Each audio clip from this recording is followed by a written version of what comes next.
All right, we're going live. Welcome back, everybody.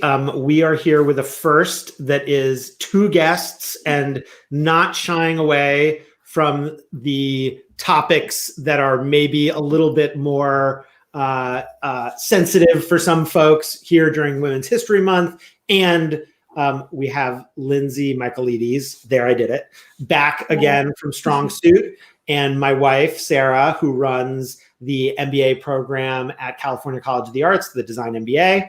And what we're going to talk about is, and for those of you joining for the first time, we do one question about work every day. I'm Roy, startup investor of the future work. The question today is, how transparent should I be at work about being a parent? And Hun, I'm going to turn it over to you first because I feel like I have some standing in our parental conversation. Sure, of course. I mean, I'm a big fan of everyone showing up as their full self to work. I think that to get the best out of people, you need to know one another. And we all are collaborative human beings, at least most of us in the work that we do. And the better we know one another within a couple boundaries, I think the better we can work together. So you're a yes on that question. And Lindsey? I am. And I would say not just for like human parents, plant parents, dog parents, cat parents, all the parents. Yes, love it. Caretakers to a relative, all of whole it. self. Whole self. Lindsey, what's your take? Yeah, I am also a yes, bring your whole self to work. And I actually think it's incumbent upon everyone in an organization to bring their whole self to work to make it an inclusive environment for everybody. So, Roy, the first time you and I met, and it was like the start of our conversation of me pitching you, and I was, I think, like either 7 or 8 months pregnant with twins. So hugely pregnant. So wasn't an option for me to talk about, am I a parent? Here I am, like talking about the business that I'm building while super pregnant. So I think in order to make that kind of an inclusive and equitable environment for everyone, we all need to bring our whole selves to make it comfortable for everybody else. Yeah, and so I think what you were saying about everybody, particularly incumbent on men, when it comes to parenting, because it's very easy to fall in that stereotypical traditional habit of like, I think there was that like New York Times profile about some man's day from like 5 a.m. to 8 p.m. And it was like, wait, where is the childcare in there? And it's like just blanked out all this other stuff. And, for me, it's essential to who I am. And so I find it hard to relate to anybody at work without talking about it. But so now let me ask the hard stuff. So yes, no question is easy. Now let's make it harder. How transparent should you be? Though that's the real question. Like, are there limits to what you should share? And I'll just offer, there are plenty of things I will not share about our kids in public. Like I don't use their first names on social media, and I have a job where I'm in public. I wouldn't share with my team if they were going through something that I think they would be embarrassed if I would share. I try to kind of imagine what their consent would be. And so I'm just curious for you guys, are there limits to what you would share? Do you want to go first, Lindsey? I can also refer, just given that we have the same kids by chance. It's interesting. I share our kids' names on social media, but I am less of I'm not a person whose reputation exists on social media as much as Roy's does. I mean, we both have reputations out of it too. But my career doesn't really rely on what I do on social media. And I agree, though, on this consent piece, especially as they get older. It's very clear what they are willing to let us share and what they are not willing to let us share. And it's photos, it's stories, it's what's on their minds. Like they have kind of come into the zone where they control their privacy. And I think that we've taken the position that we try to respect that as much as we can. And just imagine them reading the things that we write about them, 10 years hence kind of stuff, and protect them. This is like a big question that's been like reverberating in my head and in my household a lot lately, because I would say up until including right now, I haven't been somebody who's like very big on social, but am feeling the need to step out and do more and be more present for Strongsuit. And my kids are still young. So there's less like, they're not thinking about what I'm putting out there about them. But I'm suddenly becoming more aware of what I might be putting out there about them. And I think it's becoming a broader conversation around like the consent of kids and like what this looks like kind of moving forward in the future. Particularly like there's a really fascinating podcast called Under the Influence that's all around like mommy influencers and how that's impacting their kids and how it's this entire industry, and which is kind of fascinating and has kind of made me think a little bit more critically about this. So I think it's but like at the same time, as it relates to bring your whole self to work, like my authentic self is an oversharer. Like I'm an overshare and an open book. And the reason why we all work well together in that way. And so let me ask one more question. We'll get to a question from the comments, which I really want to get in a second. If she joins us live, we'll see. But do you feel like there are, obviously for all of us, we feel like we're in positions in our professional lives where we feel safe sharing that we are parents? And so there's some privilege that comes with that. Can you imagine situations where if somebody came to you and said, I just don't feel comfortable sharing this, you would say, hey, I can understand that? Like, I actually had somebody share with me this week, and it's a little bit of a different thing because he's not on my team. He's a member of my student body, shared with me something that I didn't know about him, which is that he's a parent. And it was interesting to me to go through why I assumed he wasn't a parent or why I made any sort of presumption about it at all. And it was really, really interesting. And of course I respected it. I feel like people should declare their own boundaries, but in this relationship in particular, it prevented me from knowing something pretty important about him. And I'm really glad to know that thing. And in my business, right, like in the education business, I'm of the philosophy that the better I know you, the better I can teach you, right? The more I can offer you. And so I don't know, it's a really good chance for me to check my bias on that one in particular. Yeah. I think for me personally, I actually hid the fact that I was pregnant with my first child for a really long time. I was leading the negotiation of a pretty major joint venture that was big enough to like impact market caps of publicly traded companies. And I was worried that it would undermine my credibility as the lead of this big negotiation. And so I didn't tell anyone until I was 20 weeks pregnant. Wow. And when I first told, the first person that I told started crying and was like, I've been worried that you were sick. and so I'm just grateful to hear that everything's okay. And I think that was one time where I didn't need to be so fearful, but I definitely was fearful because I was worried about how it might undercut my credibility. And I think that was my stuff. That wasn't necessarily the stuff that like I was putting that on the people I was working with. Yeah. They weren't putting that on me, but it was still something that, that I experienced in the Yeah. And I mean, sorry, go ahead, hon. Well, I was just going to say, I mean, I think it's very new and a function of the pandemic that we can even have this conversation, right? Because in some ways we haven't for the last year had a choice. We've all had to show up and be in our homes and participate like this. And it's changed the dynamic. And I think from a female perspective in particular, to hear you talk about market cap, Lindsey, is really funny because many, many moons ago, like you take me back to my years in New York. And I think it's also important to understand that like work culture in different places is very different.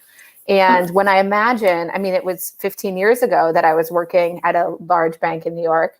And back then it was about me getting married and how people would look at me. I wasn't a parent yet, but I remember so clearly not wanting to be defined by like who I was marrying, like who cares? And I would not I'm also an oversharer. So of course there were people I worked with who knew those things, but there were plenty of people with whom like that was not available to me to discuss with them. I would like to add that I care who you married, but I also respect the fact that nobody should care. You should be able to control whether somebody cares at work. And I'll just acknowledge, it's inevitable to some degree for those of us who are fortunate enough to be able to work from home and work remotely.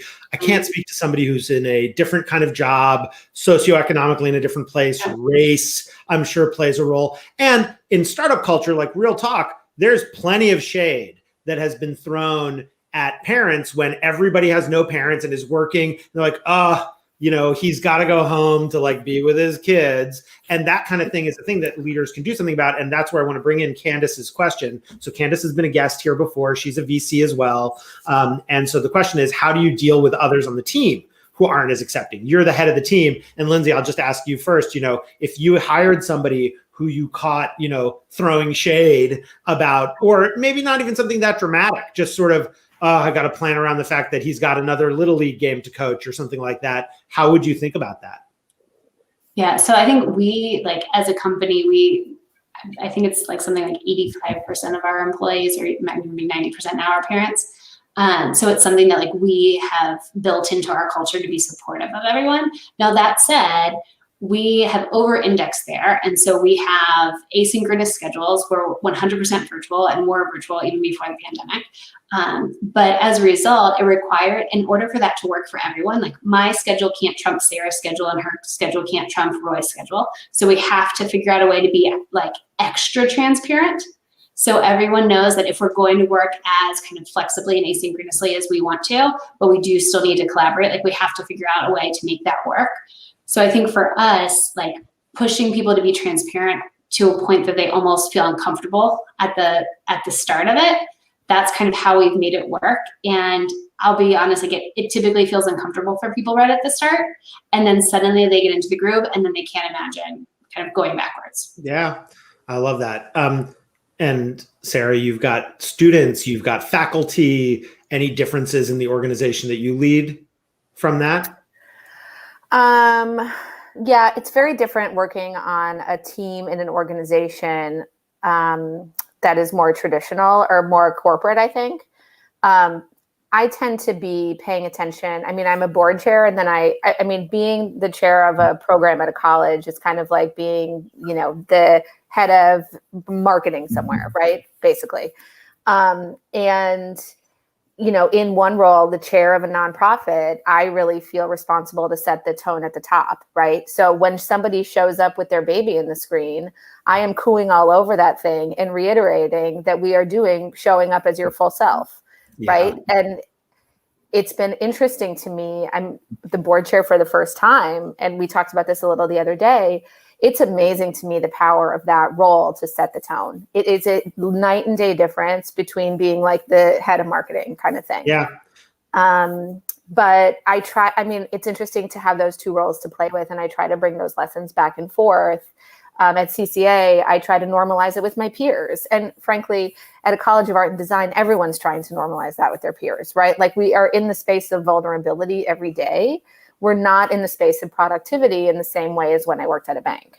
Yeah. Well, speaking of work, I'll get to working at a bank in a second. Let me just add one other thing, which is I've been in environments where I feared that it went the other way, which is that the people who didn't have kids felt uncomfortable because everybody's talking about their parenting stuff. And I just think it's just yet another form of difference to be conscious of and have an opportunity to grow and trying to create a workspace where everybody feels that they can succeed. Do you want to try something? Yes. Something kind of crazy. So one of the things that's normalizing, everyone loves something, right? Everyone has something they care about. So one of the exercises that I've learned from somebody that I've come to consider like as a very important mentor to me is she does the following exercise. Are you ready? It's fast. Show me something. I'm going to give you 10 seconds, and this is called grab something. Okay. So get yourself situated. Okay. Show me something red. I don't really have anything red. That's okay. Pink is good. Whatever you have that's closest is fine. Okay. Show me something. Show me something soft. Me. These are dead flowers. I'm going to say they're soft. I don't know if I have anything soft other than myself. So show your shirt or something. You got it. Okay, great. Now show me something you care about. I got you right on the screen. Oh, stop it. Aw, how cute. I got a card from a friend. Now I'm going to go back to the same one. This is, I have no like stuff on my desk. Oh, that's a good one. That's a little Valentine.